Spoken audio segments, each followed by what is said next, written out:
Hi everyone, it's John here again with George and Brandon with another Indie Creative Mastermind. And as always, we're here to basically talk about different things to help you to take the next step, whatever it is, each week that you can basically do to into your business to get you to that next level. So today we're going to talk a bit about, as a follow-up for last week, where we talked about the idea of, you know, creating sales and making it like a process rather than being something where you're forcing something to the folks that are following you and everything. And this week, what I thought we could talk about is like, how do you create that content? What it is that is the breadcrumb trail that you create for your fans to lead them through the sales process. So basically, you know, the other part of selling like a Jedi is basically having the right things that attract your fans and allow them to be interested to find you. I mean, that's the other part of it too. So, you know, George, what are some of the things that you share with, you know, different people that you work with that you think is essential for them to create valuable content? Like, what is content? I mean, I think that's one of the first things that is a question. So that's a great point you're bringing up is what is content? The entrepreneur, small business person just needs to really break down, okay, this is a blog, this is a vlog, this is a video, this is a post, and how can I personally use each one of these things? So right now, do what you already do. That's what I wrote down. You're already good at that. You already naturally want to do that. If you're a writer, write blogs, write posts, write little snippets, whatever it is. If you do more audio things, make short videos like this. Whatever your thing is, that's how you have to start creating content because you have to make it fun. You know, when you make creating content a task, like taking out the trash, it sucks. But when you make creating content fun, like the tool that makes you money, then you can add a little bit more value to it. So definitely stick to what you love, the things that you already do to promote your business anyways, and then now figure out what bit of content fits into that thing that you're already doing. Yeah, I think people tend to focus on that. They think of content marketing as where it's about writing blogs or it's about you know, posting things and stuff. And really, it's really whatever it is that, like, you know, like you said, that has been working to attract fans. That's something that they look to you for already, and then to build on that, you know, like maybe, like you said, to find different ways. Like if you're somebody who produces music and stuff, then maybe it is creating videos. You know, that we had the whole generation of music videos, and that's also a great point. Is that for years we've been creating content without even thinking of it as that. You know, like kind of the whole, you know, TV age is built on creating shows that attract people. So what makes that shift though, Brandon, would you say is like from just simply creating content to then content marketing? What is that pivotal point? Yeah, I think that if we're talking about music, I actually had this conversation with somebody today, is that, you know, before content was used as a mechanism that was kind of distributed out to a massive amount of people to try to essentially weed through you know, the people who weren't interested and the people who were. And I think now content marketing is more about being able to demonstrate that you have value to a specific fan or a specific company or artist, or it doesn't really matter what you're doing, but it's really an opportunity to pre-sell yourself and to say, look, I share your values, I share your interest, I share, you know, the things that you stand for. And if you follow me, then together we can kind of take this to another level. So that's kind of how I see it. Yeah, I think that's what a great point is, like, you know, demonstrating that value. And I think that's really what, you know, I know that too often marketers talk about sales funnels and all these kinds of, you know, different terms and stuff like that. But really, in the end, it's not about you and what you're selling. It's about what your fans and customers want. It's about, you know, showing that value, demonstrating it. And really, that's the other part about it is demonstrating it. Because it's one thing to talk about your value, but, you know, to really show it through your content, whether it's things that, you know, like for example, what we do, like, I'll be honest that, like, what the purpose of all these different talks we've been doing is to show the value of Masterminds, that you not only it's about like where it's great stuff and like kind of gets you motivated and everything, but it's like things that will allow you to take the right action right away. You know, like kind of it's not something that's like down the road, whatever, but it's like, you know, be able to kind of have that next step, whatever it is. So after you kind of decide on some of these strategies and stuff like that, then how do you kind of keep going? Like, what do you guys do to kind of keep coming up with content so it's fresh, so it's like something that, like, you know, doesn't get old, so you're not repeating yourself too? Well, John, one thing in my life is that I don't do anything I don't like. Same thing with content. If you like it, do it. You don't do it. Like, yeah. that's the easiest starting point for any small business entrepreneur. And listen, business people, I feel you. It's a daunting, huge thing to think about, but just do it. Everyone says just do it. Yeah, just do it. If you're thinking about writing a blog, only write a blog if you like reading blogs. Only like videos. Like, do the thing that you like. The thing that you like best as content that doesn't feel like content. Create that. You know, you want to make the thing that doesn't feel like content to you, because it's going to be the most comfortable thing. What would you say though, Brandon, to somebody who's, you know, like they say, oh, but I'm an artist, I'm not really a business and stuff like that.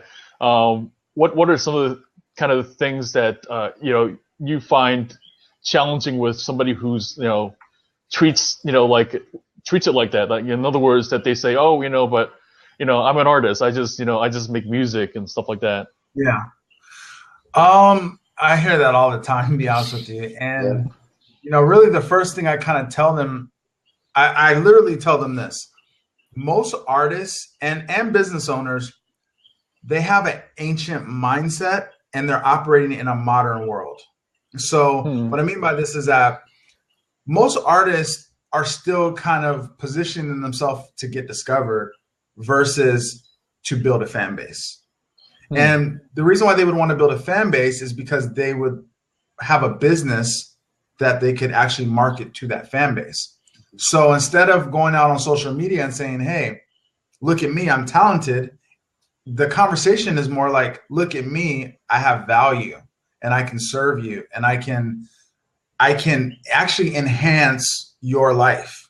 And I think that if you kind of take that approach, then I think that content becomes easy to make, because content is not about you. It's not about what you want to do or what you want to say. It's about leadership. It's about, you know, leading a tribe or a movement to a specific place, and your content is the fuel that actually helps that person get there. You know, I would say everybody's on a path. They're running away from something and they're running towards something. Everybody on this call is running away from something. They're running towards something. So a good content creator is going to figure out how to enhance that person's life so that the path that they're already on with that content can exponentially, you know, get them there faster. So that's kind of how I think about it. And how about you, George? Like, different times when you have folks who say, you know, like, well, I don't know, you know, how to, like, even though that they do writing and stuff like that, but then different times they want to do something different, and they say like a video, for example, then they might say, you know, like, well, I don't know how to do video and stuff like that. What would you say to somebody who says, you know, also that they don't have a budget and on top of everything I'd say else? the excuses are irrelevant. What the hell is that? An excuse? No. You need to make a solution. You need to find a solution. You need to figure it out. Did you go to the film schools? Did you try to contact somebody online and work out some sort of deal? Did you already find somebody else that's doing something similar? Did you go to Fiverr.com? Did you try to get a work for hire? Did you try to invest a little bit in yourself? What did you do? You know, it goes back to people saying, oh, I tried everything to lose weight. I'm like, well, what did you try? everything. Same thing with the small business people, same thing with the music artists. Everybody always tried everything. And you know what? Us being the cadre, being the leadership, being the guys that have to lead these people and guide these people, no, we have to be the honest broker and tell them, look, you have not tried all of those things. And that's what it comes down to. You know, I hate being the guy that's like the drill sergeant of the group, but I have to be, because that's how I am when I'm speaking to all my people. And I do it with as much tact and respect that I can. But you know, most of my conversations can end this quickly. Hey, go look in the mirror and unfuck yourself. Like that quick. It's you. And guess what? I have that same conversation with myself. Hey, George, mirror time. We got to go unfuck ourselves. And that's the reality of it. You know, I wrote down right here 1,000 true fans, because right now of what Brandon said, you're the leader. The leadership. You have to lead your tribe. And guess what? Your tribe starts with one person. And you're not even given that one person. When you finally get one follower, you're like, oh shit, I can do this. Okay, I got this. I'm gonna make this a thing. Well, then you got to try to get to 1,000. But you have to act like you're the president, the king, the queen, whoever you are, starting with person number one, and you need to keep person number one entertained all the way to get person number 1,000. So it's about really leadership. It's really like, can I bring this person to the next level, to the next step, to the next step? You can't get the first fan that you had to buy everything that you put out to support everything that you do. So what are your expectations when you're putting this content out? When you ingest content, how do you react to it? You know, do you read a blog and say, oh shit, I gotta go get those jeans, or I gotta go do this, whatever the thing the blog. Maybe you don't react that way. Manage your expectations and don't expect that from your fans that you're putting content out to. You know, so it's accountability and leadership. Start building that fan base from number one. And if you say, I don't know how to write a blog, we have Google. It's a crystal ball. You just, whatever you don't know how to do in life, I promise you, go there, type in anything, how to, and you will find a few ways. And guess what? If you're watching this particular blab right now, you can contact Brandon, you can contact John, you can contact myself, and we will happily help you. The information is out here. There is not a lack of resources. People are not resourceful enough. Yeah, I'm a big fan of Marie Forleo's quote of that it's, you know, figure outable. I mean, that's really all this stuff. You know, there's so many different ways to figure out how to get something done. I think, you know, the other part though, as you know, we talked about different times of being a leader of a tribe and stuff like that. To me, like a leader is really ultimately an educator, somebody who is, you know, teaching somebody the value of, you know, what they do and what, you know, and also, you know, like going back to that, the idea that it's about themselves and stuff like that, it's really showing the value, you know, within themselves of, you know, making that connection and everything. And I think that the question though, like, you know, Brandon, is like, what do you know, how do you kind of basically tell some of the folks ways to figure out how to demonstrate that value? Like what are the kind of the right cues, and for that matter, what is the ones that the fans value and stuff like that? How do you guide some of your clients and kind of, you know, direct them to figuring out what are the cues or the ways to kind of educate, you know, their fans what's valuable? Well, you know, anytime a business owner or a music artist tells me they don't know how to write content or they don't understand what to do, what that translates to me is that you don't understand your customer or you don't understand your fan. Because how could you not know how to enhance a person's life if you understand who they are, right? So that's the first that's the root of the problem, is you don't actually know the value proposition that you need to offer to your customers or to your fans because you don't know them. You don't actually know who they are. So what I do is I always start every artist or business owner that I work with that problem first. And I call this your avatar, right? So who is your customer or your fan avatar? And let's really dig deep into who this person is what's keeping them up at night, what are their daily frustrations, what are their inspirations, what are their fears, fantasies, and really try to understand that, if you understand basic psychology, like I didn't go to school for psychology, but if you understand basic psychology, like humans move in two directions, away from and toward. It's really simple. They want to move away from pain. They want to move closer to pleasure, and they're motivated by power, affiliation, and achievement. So if you understand that every human on this earth is motivated by those things, then your business or your music career or your fan or your content rather should be an extension of moving people away from the pain and towards the pleasure. And that's really all it comes down to. I mean, it's not a really complex, like you got to sit there and think about power, affiliation, and what? Power, affiliation, and achievement. So those are the three things that you can look at any human. That's what's motivating them. So they want to. So as a fan, then you have to use affiliation. So when I say affiliation, how an artist would use affiliation is you would build a community, and then you'd build an infrastructure in that community that's gamified, that has levels, that I mean, if you look back from even when we were like young kids, like we wanted to be the person that got the pat on the back, or that got the highest score in the video game, or that got straight A's so we could walk across the stage and our parents would, say, congratulations. Humans are naturally motivated by achievement or by that affiliation. So I tell artists, set up a Facebook group. When you capture that name and email address, get them into the Facebook group, and then set up an infrastructure that allows them to participate in power, affiliation, and achievement. That's funny. You just reminded me of a tweet I saw yesterday. It's some rapper, I don't know who it was, but he goes, "Oh man, y'all say this track is hot just so you can get an RT."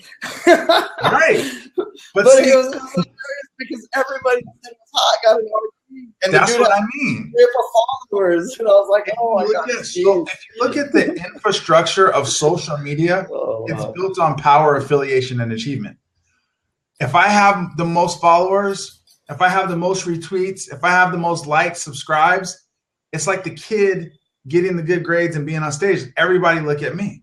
Yeah, so that's what I'm saying. We naturally want to, and also too, we respect people more if they have 1 million followers, if they have 1 million retweets. It's like a status level, right? So again, if you build an infrastructure for your fans or for your customers that's gamified so that they can participate in that, you can do things like, look, go out and the person who brings in the most referrals from selling my album, you get 5 points. And then at the end of each month, we're going to recognize you as the hustler. You know what I mean? Like you just got to be creative with this stuff, but there's ways to do it. I mean, there's even, that was the rapper example I gave, but there's top-notch companies or business consultants and people on Twitter that are like, hey, for the most active Twitter followers of this week, and then they retweet you and something like that. So yeah, they like to give you a little pat on the back and stuff. And you're right, people respond to pleasure or pain. Pleasure. It's all about incentivizing people to support you. This is what I always drill home to artists. Just because you're talented or just because your product is good does not mean that I'm going to pay you money. Mm-hmm. I need incentive, right? And every business owner understands how to incentivize their customers to take an action. The product might be good, that's one thing, but how do you get a person to say, I'm going to buy today versus next week or next year? It's through incentivizing. And that comes with positioning and all that kind of stuff. But that's one thing that, John, you asked Brandon earlier, how do you get them to start creating this content? The easiest way to start creating content is starting a conversation. Act as if you want to talk to your fan, your customer, your audience, dear person, and what would you say?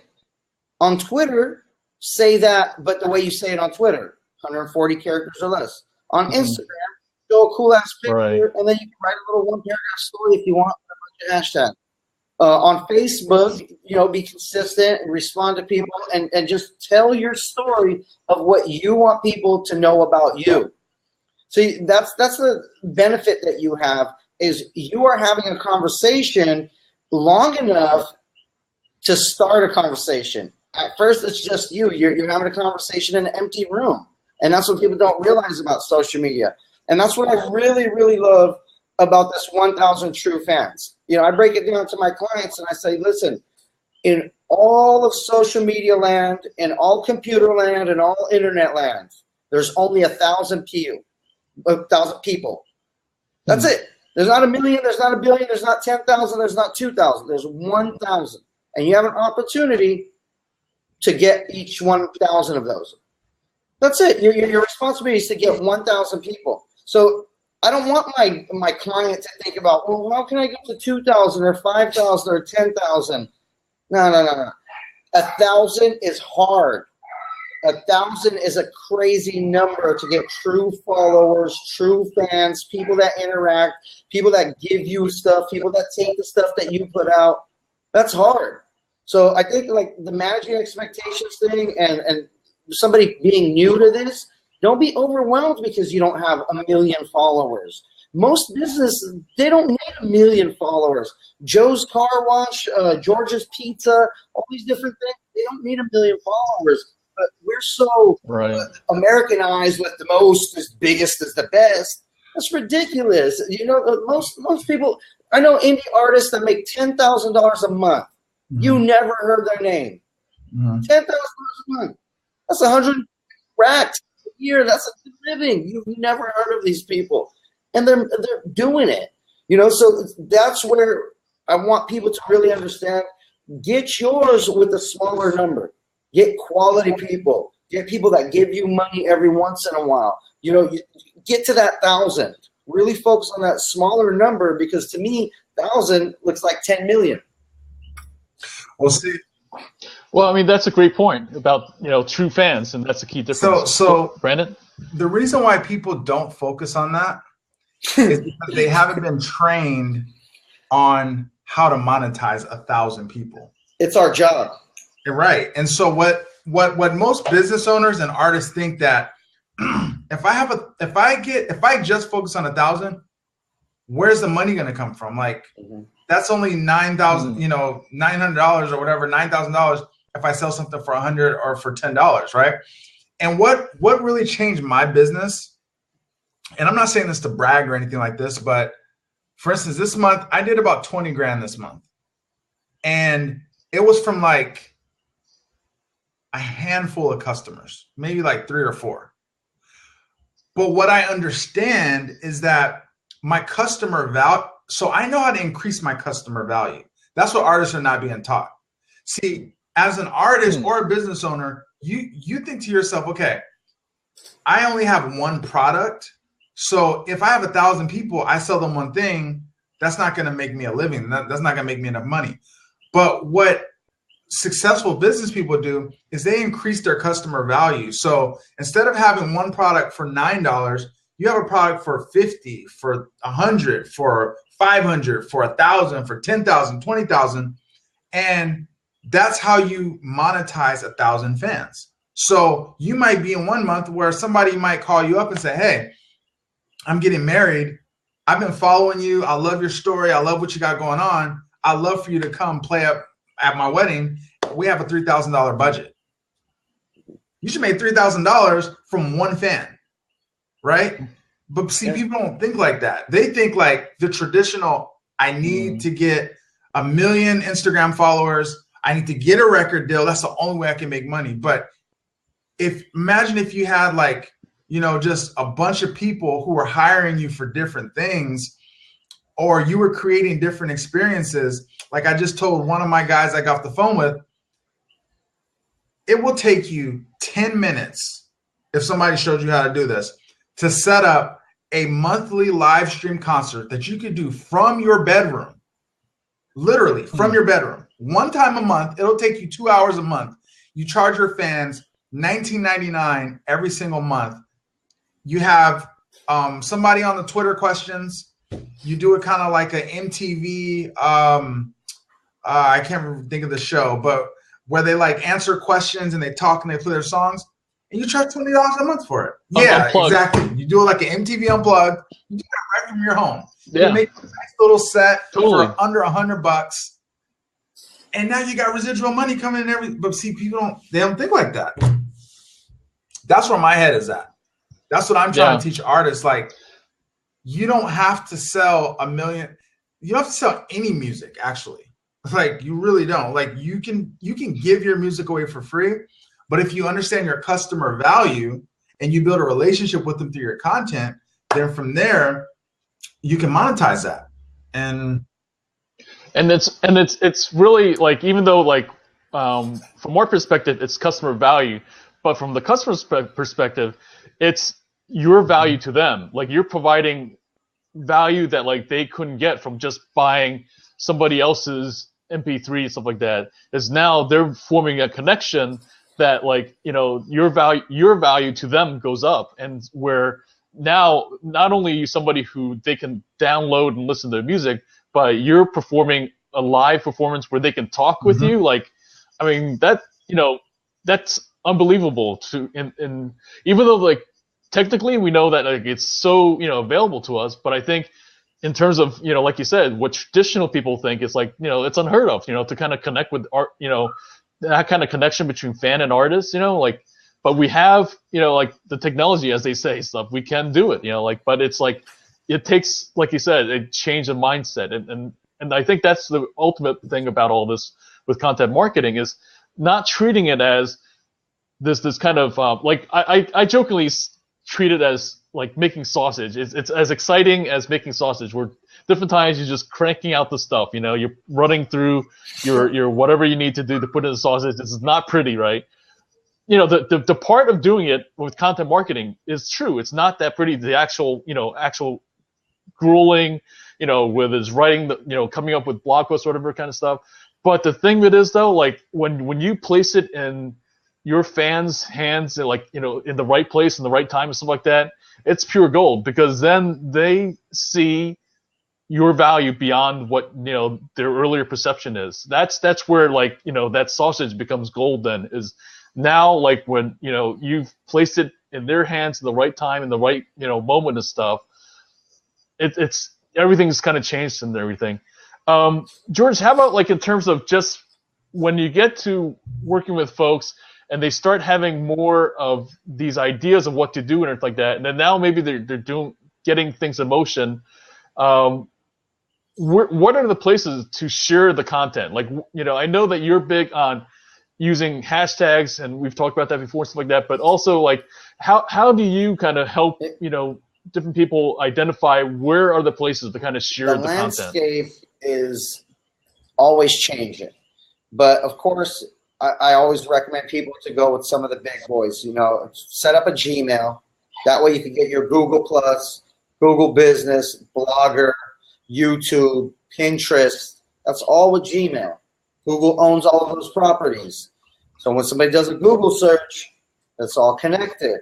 You know, that's a little gem for you. So, and then Facebook like page. And that right there will already start to put things in line, because you'll be able to share amongst, you know, every one of them. Now, every business, every product, every service, every entertainer is a little bit different. So what I say is look at your competition, look at the people that you like, and where are they as far as social media property, and which one do you like?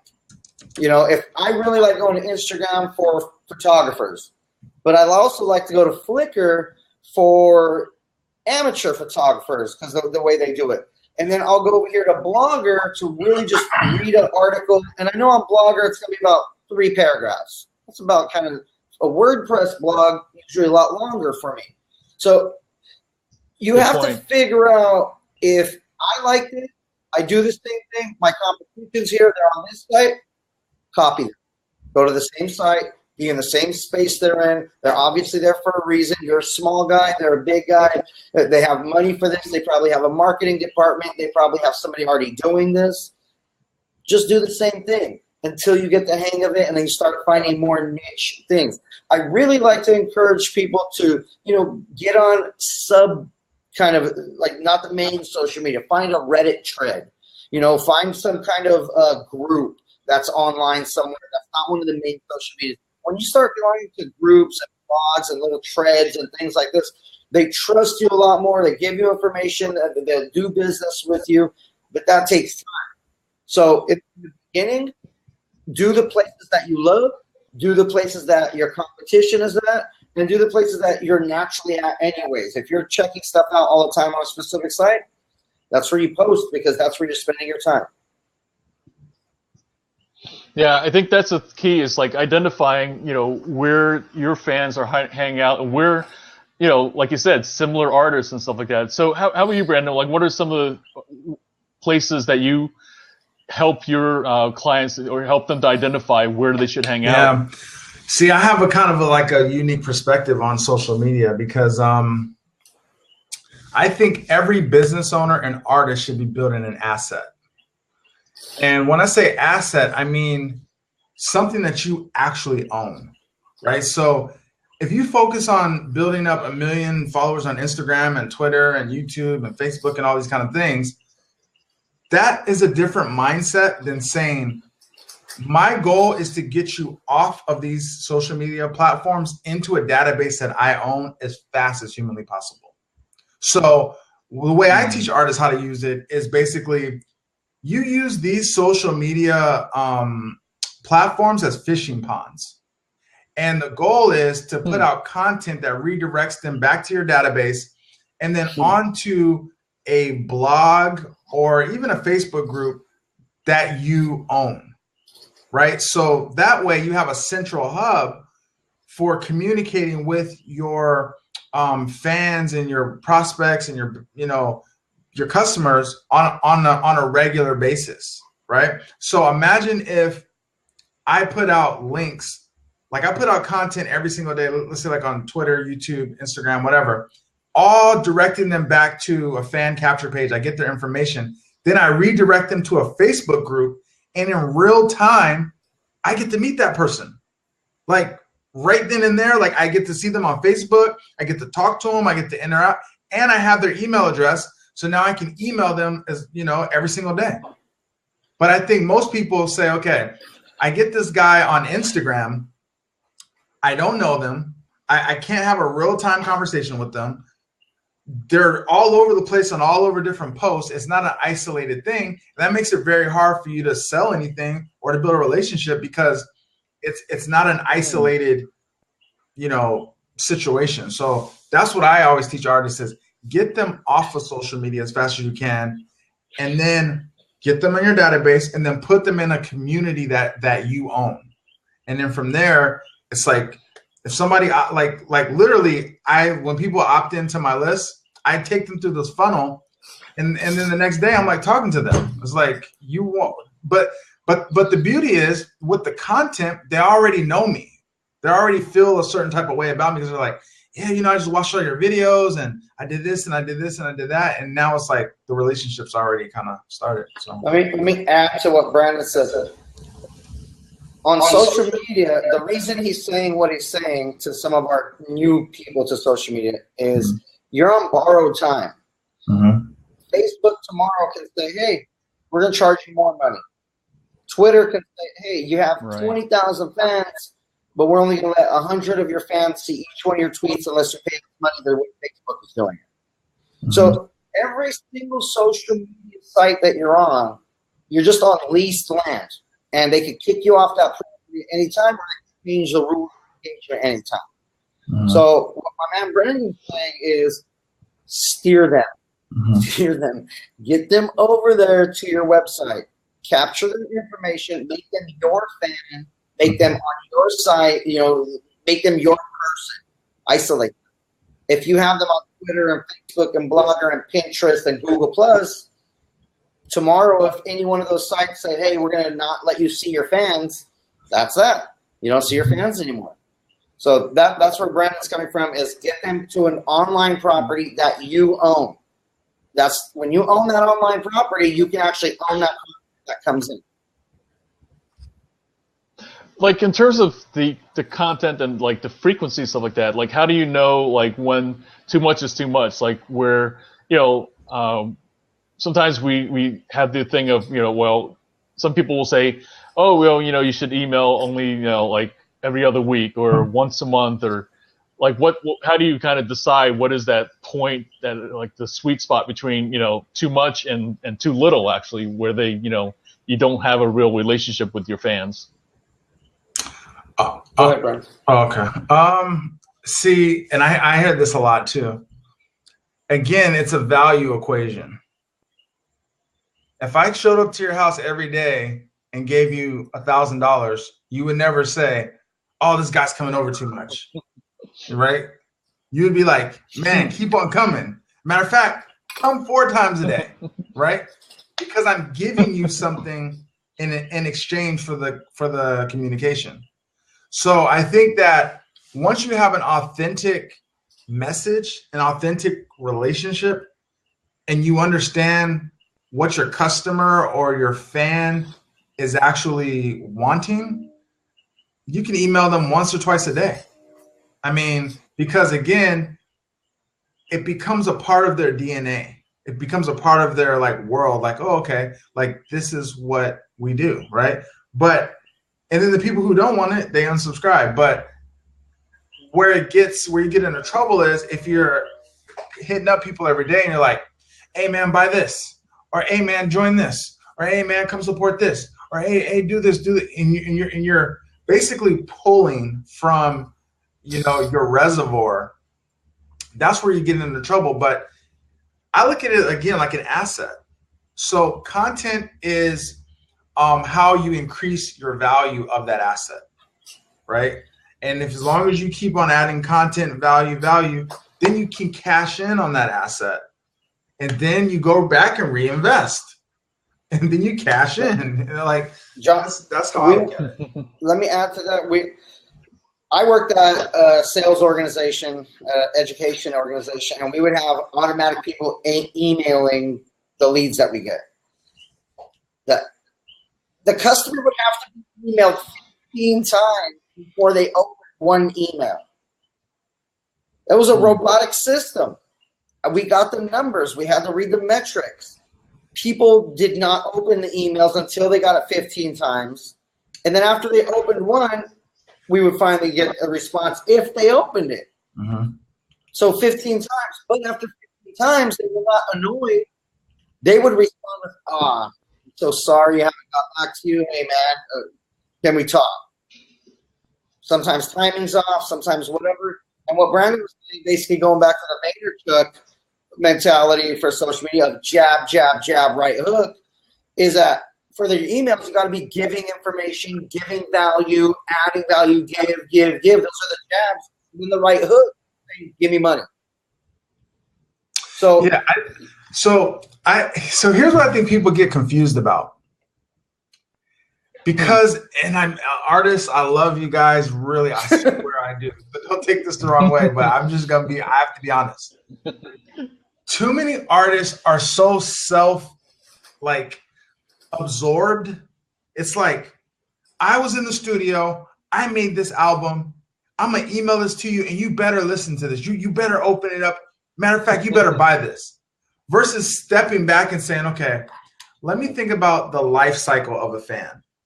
And how does that really look? Like, how do I actually consume content, right? And so a lot of it in the beginning, it's like dating. It starts with curiosity. So when you capture somebody's email address, if you've done the work and you understand who they are, then you can create content that motivates them to open, right? So instead of just coming out saying, hey, just got a studio, made new music, let's say they're really into, I'm just gonna throw something random out, like survival, right? Like they're in the survival niche, and your music is kind of about revolutionary and all that kind of stuff. You would talk to them about trending topics, and you become good at creating content that elicits a response, right? So, and then you tie your music into that, and that's how you get people to engage. That's how you get them to respond. It's a very simple concept. I just think people overlook it because they're so focused on themselves and selling music and selling products versus just simply like, if you meet a friend on the street, you're curious. What are you about? What's, you know, what values do we share? Like, what's going on? And then it's like, would you support me? So I think that's kind of how they have to approach it. Yeah, I definitely agree that like it's about being curious and not, you know, really thinking you know what it is that your fans want, like that, or for that matter, having the attitude that you know better what your fans want. You know, it's about learning. And George, like, what are some ways that you know, tell some of the people you work with about how to learn about the people, their fans and their customers? Like, what are some of the ways that you kind of, you know, tell them that you can kind of study and learn about the people that you're trying to attract? Well, I tell people, do you love them or not? Serious. Hey, do you love your customers? Do you love your audience? Do you love these people? Are they your bros? And you have to love them, like straight up. I mean, you have to love these people. And the way to figure it out is by really showing that genuine, authentic love. Who are these people? You know, like, do you really care? Or are you just like, yeah. And that's the truth, is do you care? And when you see a small business doing really well and thriving, I guarantee their owners in their daily, making sure every customer is being taken care of, smiling, hands, asking questions. That's the part that's missing from the social media world, because they feel as if brick and mortar is missing. I don't have to know what this person's about. Do they have kids? What their family life is about? It goes back to Brandon's building the avatar. Mm-hmm. You know, about the fan or the audience member or whatever. It's like, who is this person? Seek to understand. That's the fast version. Yeah, I definitely agree that, you know, it's the cafes or the, you know, kind of places that we all remember, right, are the ones that, like, you know, the owner knows your name, that like you're not just some, you know, face, you know, nameless face that walks through the door. And I think that's the thing that, like you said, that we kind of lose that with social media because of this glass screen and stuff like that. And the idea is that, you know, to not where we let that get in the way, to realize that, okay, you have this technology, it's about connecting people, use it for that purpose, like to still build connections. And I mean, that's the thing that I have to admit that I've different times forgotten, and I've kind of let go different times, is the idea of this personal touch. And so what are some of the ways, though, like to kind of, you know, to do that personal touch? You know, like what are some things you tell Brandon to some of the musicians and the artists, and how to keep things, keep it real, I guess, for that matter? Every time I get on a call with an artist, I always tell them the same thing that motivated you to jump through hoops to talk to me is the same thing that will motivate your fans to support you. And what I do with all my businesses is I literally script out the conversation. So what I mean by this is that I script it out from the meeting point to the saying goodbye point. And then all of that in between, that's the content. So from my perspective, I'm saying, okay, like, let's just say music artists as an example. I'll just kind of use that. What I do is I put myself in their shoes, like, fully. And I say, okay, what fears, fantasies, nightmares, dreams, power affiliation, what do they feel like they're losing? Like, I really try to be them, like, in that moment. And then I say, okay, what is their best outcome that in their life that they would want? Okay, sell more music, concerts, and shows, be able to quit their job, be able to tour, be able to leave an impact, so on and so forth. Now, all of that in between, I create videos. And so whenever they watch one video, like they might watch one video on YouTube, and then at the end, I give them a call to action. I say, hey, if you want to learn more about, and I give them like a big promise, like how to put your music in front of, you know, 100 million people in less than 24 hours or 48 hours, click here. See, that's the curiosity. Get them to click, get them to opt in, and then the follow-up emails are scripted out.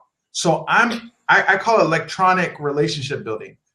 Instead of me just giving random like, hey, you know, you can do this on Twitter, you can do this on Facebook, and blah, blah, blah. I'm talking to them in my videos as if we just met, we just sat down, and I'm saying, listen, I know where you're at right now. I feel like I can feel where you're at, and I've done all this research for you, laid out all these strategies for you. So all you gotta do is keep on opening up these emails, and it's gonna take you to the promised land. And then by the time they talk to me, they're like, dude, I've been watching so many of your videos. You're awesome, blah, blah, blah, all this kind of stuff. Any artist, any business can do that. And it's all automated because once you know your avatar is going through the same emotional cycle as everybody else. It's really simple. Definitely. And the other thing I find that, you know, people, the different businesses and artists don't realize is the different ways that you can really take the same content and do this thing called repurposing. I think that's something that like we miss out on is this opportunity. You know, George, you and I have talked a lot about this different times, and I think it's like where that's the hidden opportunity that like you don't have to really reinvent things different times. It's not about that like you're not at the same time. It's not about like where you basically are repeating. It's about like different times, you know, taking that same piece of content and then, you know, for example, what I do different times with the Blabs is it's not only a YouTube video, but also different times I can create a podcast that I also use to share, and then it also becomes a blog post where I can write about what was discussed. You know, what are some of the other ways that like you've also seen in terms of using content for ways to attract the right fans and stuff? You use other people's content. People are out there writing blogs for you to share it. People are putting videos out for you to watch them. Get them, post them to your site, and guess what? If they're really good and you liked it, probably your fans are going to like it. What are you afraid of? Are you going to lose fans? People are afraid that you're going to share a fan or you're going to lose them and they're not going to come back to you. Like somebody just goes in one music person or just one whatever business. I don't care. I share marketers people all the time on my Twitter. I share their information on Facebook. I don't care. I'm like, hey, more love to you, more power to you. I'm showing my fans like, hey, there's a different perspective, different information, different value. Check it out. Think about what you think. Let me know. I say share other people's stuff. I think it's a difference. I think it's the difference between like the scarcity mentality and the abundance mentality. I think that's pretty key. And like, if unless you kind of choose, you know, that abundance mentality, then you're always going to be coming from that where like, oh, I can't share it because maybe they'll, you know, like kind of like this other person more and stuff like that. I think if anything, you know, the reality is you can really raise your own value by showing that, hey, you know, like you give props to this other artist or you give props to this other business and stuff like that. And I think that's the opportunity that's missed out on by having that scarcity mentality. Actually, hang on, John. I think let me add something real quick. Yeah, sure. I was very recently managing social media for a rock band in Los Angeles. I was like, hey, let me try something new. From their account, I just started commenting other people's indie rocker, you know, people in the same kind of arena, retweeting, answering them. These guys, every time I would talk to somebody, follower. Like, that's it. I engaged them. The other rockers put out the info. I engaged them. They followed. And these are big bands. You know, it wasn't just like some robot. There was a person talking back and forth, following this band, and this like lower indie rock band is now getting followers from pretty big major dudes just because they were reaching out. You know, they were reaching out and having that conversation. So it's easy when it comes to that, and I've tried it, and it has worked. Okay, we're kind of coming up on time. One big takeaway you want to give the different folks watching, Brandon, today, like what is the one thing you want to really make sure that they can take away and put into action? I would probably say that and I know a lot of people are probably gonna hear this and think, oh, it's not a big deal, but 90% of it is mindset. Like, it really is. Like, if you change your mindset, you could actually change your business and your career like overnight without even doing anything extra. Like, if you just rethink how you're thinking about what you're doing and come from a place of non-scarcity and come from a place of, you know, just abundance, I think that and finding joint venture partners, you know, I think this is where the world is going, is that whether you're a business or a music artist, let's say, you know, 5 businesses got together. And I know this is probably like a crazy mindset, but this is what I would do. If 5 businesses got together and they're all building each other's customer list, like they're all building email lists, and let's say they make an alliance and they say, okay, the first week we're going to email all of our customers to go to your business. Because think about it, like when you go to a restaurant, you don't go to the same restaurant every single week. Like, you might go to this restaurant one week, that restaurant another week, whatever. So imagine if 5 restaurants got together and just did a push to push business to one restaurant. And then the next week they do it for your restaurant. I think you could just see a dramatic increase in everything, in profits and everything. So that's what I want to recommend people. Just change your mindset and everything else will just change right with it. Awesome. George, how about one big takeaway for the viewers this week? Well, the show was about creating content to attract your 1,000 true fans. So in that light, I want to say, create the content that you love. Create the things that you're already doing. If you're already writing, write more. If you already make videos, make more videos. If you take photos everywhere you're at, take a few extra photos. Make the content the things that you're already doing. And then the takeaway from Brandon over here is the systems in place. You know, follow-ups are the key. We're trying to get information, which is an email, some kind of contact info, and then we need to have a systematic approach for the follow-ups. We're building that online, that digital relationship, and then we're going to convert that to our 1,000 fans. That's my take.